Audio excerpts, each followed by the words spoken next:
Bismillahirrahmanirrahim. Assalamualaikum warahmatullahi wabarakatuh. Jumpa lagi dengan saya Jalari Oding di seputaran dunia perbonsaian ya. Tentunya masih di bonsai kelapa. Salam sapa kepada saudaraku semuanya. Semoga kesehatan, keselamatan, keberkahan, rahmat Allah SWT selalu terlimpah kepada sedulur dan kita semua. Amin amin ya rabbal alamin. Suira jamu, jamu godong duku. Suira ketemu, apa kabarmu saudaraku? Semoga selalu diberi kesehatan, kesuksesan, strong, dan juga berlimpah rezekinya ya. Amin. Amin ya rabbal alamin.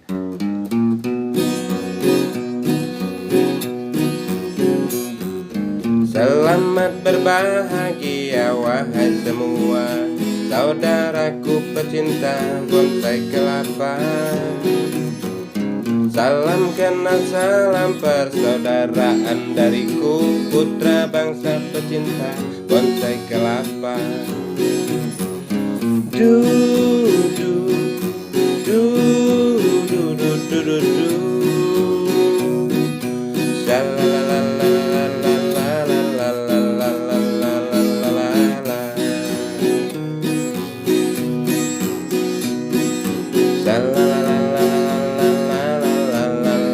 Bonsai kelapa.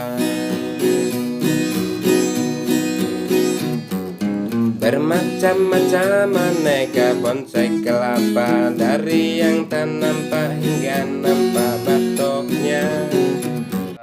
Sebagai pemirsa ya, yang pingin tahu apa saja yang bakal dinilai dalam kontes, baik kita sebagai peserta ataupun seandainya kita jadi juri, kita tahu apa-apa saja yang bakal dinilai dalam kontes bonsai kelapa. Simak terus video ini, jangan di skip karena banyak pembahasan yang penting bagi kita ya. Semoga ini menjadi wawasan kedepannya. Oke saudaraku, kali ini saya ada sedikit pembahasan tentang dunia per-YouTubean saya. Alhamdulillah ada yang minta nomor-nomor WA, ada yang dia dapat dari mana tahulah, dari Facebook atau dari WA sendiri. Dia punya kontak saya, terus japri, ada banyak yang menanyakan tentang apa saja sih sebenarnya yang dinilai dalam kontes atau pameran gitu ya. Nah, di situ apa-apa saja yang perlu dinilai. Kita akan membahasnya saudaraku ya. Semoga nanti dalam pembahasan ini akan membantu kita semua dalam semakin berkreasi, menambah wawasan kita lah ya. Sama-sama saling mencari wawasan untuk dunia perbonsaian.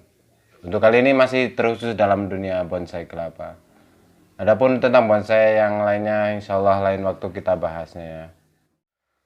Nah, di dalam kontes atau di dalam pameran itu biasanya ada gini, ada sebuah nama yaitu juri ya, yang menilai bakal mana yang layak masuk kontes atau yang nantinya bakal menjadi pilihan pemenang.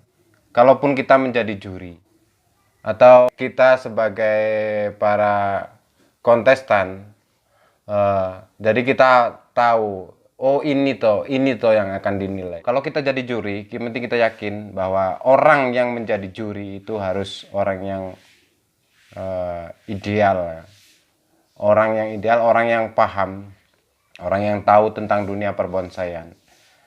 Baik itu bonsai jenis kayu-kayu yang lain ataupun bonsai kelapa. Kalaupun mau juri bonsai kelapa, ya dia harus tahu tentang perbonsaian kelapa. Ataupun kalaupun mau bonsai kayu yang lainnya, dia juga harus tahu tentang dunia bonsai tersebut, apa yang akan dinilai. Untuk itu sebagai pemirsa ya, yang pingin tahu apa saja yang bakal dinilai dalam kontes, baik kita sebagai peserta ataupun seandainya kita jadi juri, kita tahu apa-apa saja yang bakal dinilai dalam kontes bonsai kelapa. Simak terus video ini, jangan di skip karena banyak pembahasan yang penting bagi kita ya. Semoga ini menjadi wawasan kedepannya. Oke. Di dalam penjurian ya, di dalam penilaian gitu, tiap-tiap kontes atau pameran biasanya sering terjadi kontroversi ya, kontroversi antara juri serta kontestannya. Makanya dari itu kita harus pahami sistem atau cara menilainya. Di dalam penilaian itu setahu saya ya, ada kuantitatif dan kualitatif. Jadi kuantitatif itu biasanya orang hanya menilai penampilan. Contoh gini, kalau ada bonsai yang tampak cantik, wah ini bagus ya, maka dikasih nilai 9 atau 10 atau berapa gitu, dinilai, kasih nilai tampilan biasanya. Itu tidak peduli dengan gaya apa atau dia prosesnya bagaimana, yang penting tampilannya, hasil akhir lah, setidaknya seperti itu kuantitatif ya. Ada pula yang dengan metode kualitatif ya. Kualitatif itu juri menilai bukan hanya tampilan. Juri ada sebagian yang melihat tentang dengan gaya begini, maka dia dalam prosesnya dia memahami betul ini bibitnya apa, prosesnya seperti apa, ini usianya berapa, langkah-langkahnya seperti apa. Juri itu biasanya ada yang paham seperti itu. Jadi di dalam penilaian itu terkadang para kontestannya yang suka kontroversi gitu. Antara contoh ini bibit bonsai yang kita pelihara dari bibit. Itu kan prosesnya luar biasa. Atau bonsai yang kita hasil dongkel itu baru 2 tahun atau 3 tahun itu aja udah jadi cantik. Sementara kalau kita bayangkan kalau kita dari bibit itu prosesnya begitu rumit lah. Maka juri pun kadang-kadang ada yang menilai seperti itu. Ada yang kuantitatif dan ada yang kualitatif gitu ya. Kenapa ada sistem penilaian? Kalau menurut hukum PPBI atau Paguyuban Penggemar Bonsai Indonesia, biasanya dari mereka itu masih menggunakan kuantitatif ya.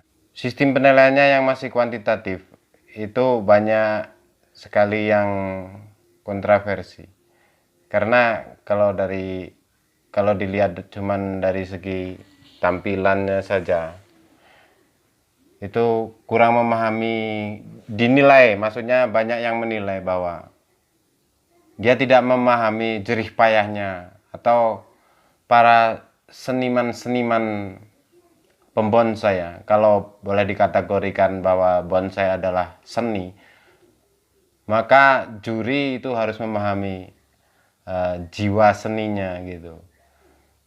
Di sini maka dari itu tidak mutlak hanya melihat dengan tampilannya saja. Jadi menurut saya, kalau menurut saya pribadi, bonsai itu tidak mampu dinilai atau dievaluasi semata-mata berdasarkan dengan kuantitatif saja ya. Harus dinilai juga dengan aspek estetikanya. Oke, sekarang kita lanjut ke pembahasan kita ya, tentang apa-apa saja yang akan dinilai di dalam bonsai, terkhusus di dalam bonsai kelapa ya. Di sini saya akan kasih gambaran kepada para saudara-saudaraku semuanya. Ada beberapa kriteria yang bakal dinilai di dalam pembonsaian. Yang pertama adalah tampilan. Kita bahas tentang tampilan. Tampilannya cantik seperti apa? Nah, di situ. Jadi bukan ini kalau hanya tampilan saja kuantitatif ya, maka Di sini kita antara kuantitatif dan kualitatif itu kita satukan gitu. Jadi bukan hanya tampilannya saja. Tampilan itu kalau kuantitatif saya sudah tadi sudah saya jelaskan di depan ya. Terus untuk bonsai kelapa itu bisa dikategorikan. Tergantung nanti para juri ya. Mau dibagi antara model atau bentuk atau bebas kategorinya. Kalau di dalam bonsai kelapa itu kan banyak sekali macam ya. Ada yang model gantung, ada yang model akarnya panjang, ada yang original, ada yang mame, ada yang macam-macam lah ya di situ. Atau ada yang ukir ya.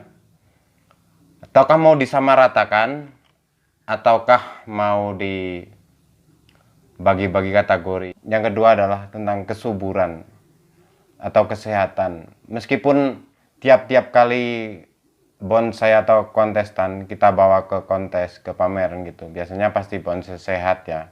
Tapi itu pasti masuk nominasi penilaian. Nah, yang ketiga itu adalah banyaknya daun. Biasanya tentang banyaknya daun itu juga pengaruh juga ya. Daun yang lebih banyak, lebih cantik, nah itu masuk nominasi juga. Daun itu pengaruh sekali. Kenapa? Karena kita harus membedakan. Terkadang di dalam kontes itu bonsai atau daun yang belum mekar pun bisa ikut kontes di situ.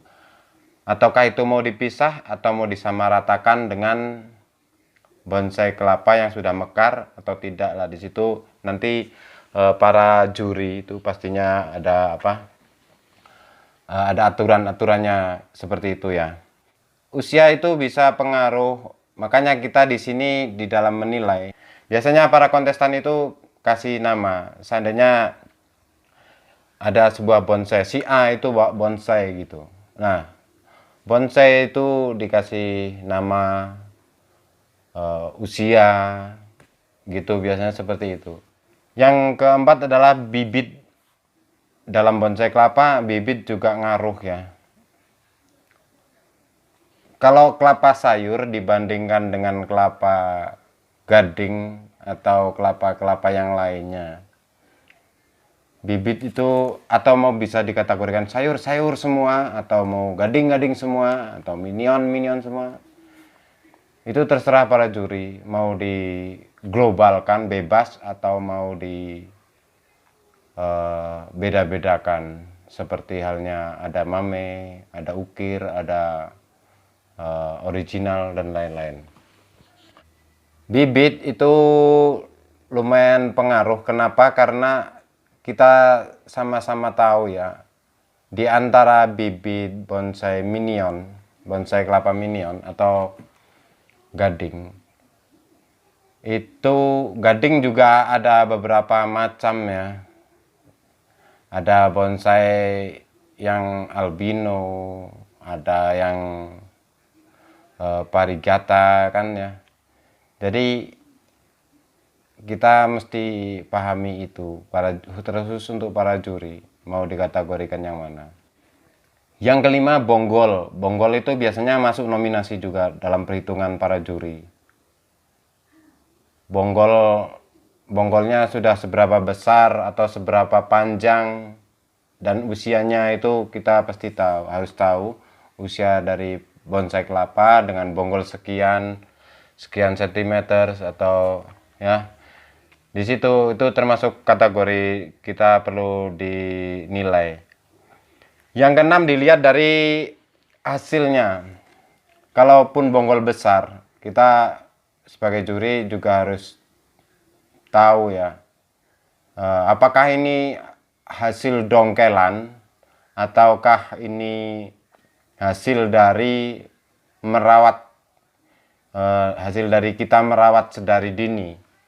Coba bayangkan kalau hasil dongkelan, kita dongkel udah dapat yang segini seandainya ya, terus ini kita pelihara 2-3 tahun aja udah cantik hasilnya. Coba kalau kita pelihara pohon segini, ini udah puluhan tahun. Maka disitulah perbedaan kuantitatif serta kualitatif di situ. Kita mau juri, mau menilai seperti apa.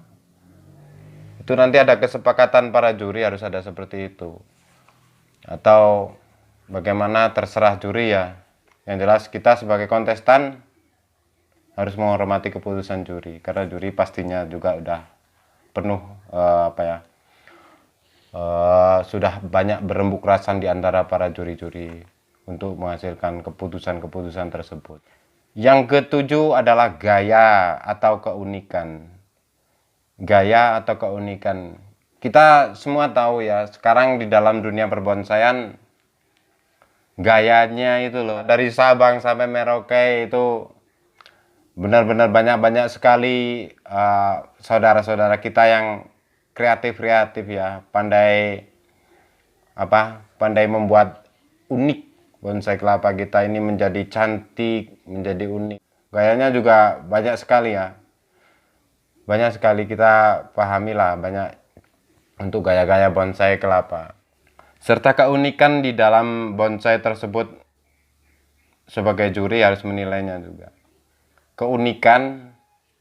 Nah, di sini juga termasuk paduan antara kuantitatif dan kualitatif. Yang kedelapan biasanya akar, perakaran. Akar juga dinilai ya untuk juri. Akarnya seperti apa, subur enggak, modelnya seperti apa. Kan kadang kita pahami ada yang akarnya kita dipelintir-pelintir, juga ada yang bikin seperti belalang tempur, ada yang seperti baja hitam dan lain-lain. Di situ ya. Akar, kesuburan daun itu penting sekali. Pot. Nah, pot juga ngaruh sekali. Jadi tampilan, pot itu termasuk dalam tampilannya saudaraku ya. Tampilan itu pot juga ngaruh. Jangan sampai kalau kita ikut kontes gitu, antara bonsai yang kita punya dengan pot itu nggak seimbang atau nggak serasi. Jangan sampai ya. Itu masuk dalam penilaian juga. Pot kita cantik, bonsai kelapa kita cantik, lah itu masuk nominasi jelas. Namun di sini saudaraku ya, konsep penilaian kuantitatif itu sangat penting untuk penilaian tampilannya. Tampilan itu sangat penting. Di sini kita harus menyeimbangkan, karena biar bagaimanapun penilaian itu biasanya orang pun menyukai dengan tampilannya gitu. Tampilannya, kalau tampilannya cantik, oke, subur, akarnya hebat, tampilannya hebat ya, tanamannya sehat, itu masuk dalam penting sekali. Yang terutama adalah itu. Jadi ada tampak selain di dalam perbonsaian ya, selain tampilan itu berkesan tua. Biasanya seperti itu, berkesan tua itu masuk nominasi. Serta berkesan tua itu jelas ada penjiwaannya, seperti kayak apa ya, bonsai itu layaknya auranya itu aura benar-benar bonsai ya di situ.